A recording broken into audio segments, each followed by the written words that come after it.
હિન્દુ ઉત્તરાધિકાર ધારો ડૈફનબ બિનવસિયતી વારસોમાં આપનું સ્વાગત છે.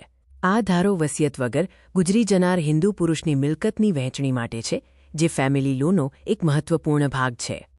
આ કાયદાનો મુખ્ય હેતુ ભારતમાં હિન્દુઓના વારસા સંબંધિત અલગ અલગ નિયમોને રદ કરીને એક સમાન કાયદો લાવવાનો છે. બિનવસિયતી ગુજરનાર એટલે કોઈપણ વિલ બનાવ્યા વિના મૃત્યુ પામેલો હિન્દુ પુરુષ. આવા સંજોગોમાં મિલકતની વહેંચણી કલમ ફથી થેલમાં દર્શાવેલા નિયમો મુજબ થાય છે. કલમ વારસાના સામાન્ય નિયમો રજૂ કરે છે. ગુજરનાર પુરુષની મિલકતની વહેંચણી આ વર્ગોમાં ક્રમાનુસાર થાય છે. વર્ગ સગોત્ર એગ્નેટ્સ અને બંધુ કોગ્નેટ્સ. મહત્વપૂર્ણ નોંધ એ છે કે આ ક્રમ કડક છે અને આગળનો વર્ગ પાછળના વર્ગને બાકાત કરે છે.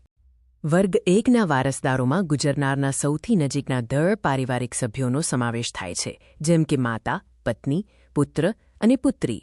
કલમ મુજબ વર્ગ 1ના તમામ જીવિત વારસદારો એકબીજાની સાથે મિલકત મેળવે છે અને કોઈ એક વારસદાર બીજાને બાકાત કરતો નથી. કલમ વર્ગ વચ્ચે વહેંચણીના નિયમો સમજાવે છે. નિયમ 1 વિધવાના હિસ્સા, નિયમ 9 સંતાનો અને માતાના સમાન હિસ્સા, અને નિયમ શાખા દીઠ વહેંચણી પર સ્ટરપેઝને સમજાવે છે, જ્યાં મૃત પુત્ર પુત્રીનો હિસ્સો તેમના સંતાનોને મળે છે. નિયમ માં શાખામાં સમાન ભાગનો સિદ્ધાંત લાગુ પડે છે. કલમ વર્ગ 9ના વારસદારોની વાત કરે છે. જો વર્ગમાંથી કોઈ વારસદાર જીવિત ન હોય તો જ મિલકત વર્ગ 9ને મળે છે.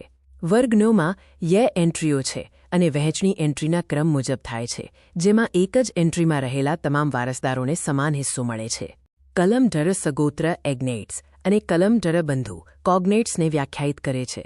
સગોત્રમાં સંબંધ માત્ર પુરુષો મારફતે જોડાયેલો હોય છે, જ્યારે બંધુમાં સ્ત્રી અને પુરુષ બંને મારફતે સંબંધ જોડાયેલો હોય છે.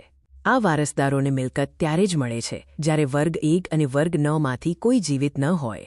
નિષ્કર્ષમાં હિન્દુ ઉત્તરાધિકાર ધારો વર્ગ 1ને સર્વોચ્ચ પ્રાધાન્ય આપે છે. પરીક્ષા માટે કલમ ના વર્ગો અને કલમ 10ના નિયમોને પોઇન્ટ્સમાં લખવા અને સગોત્ર અને બંધુની વ્યાખ્યાઓને અંડરલાઇન કરવી મહત્વપૂર્ણ છે. આવતીકાલની પરીક્ષા માટે તમને સૌને ઓલ ધ બેસ્ટ.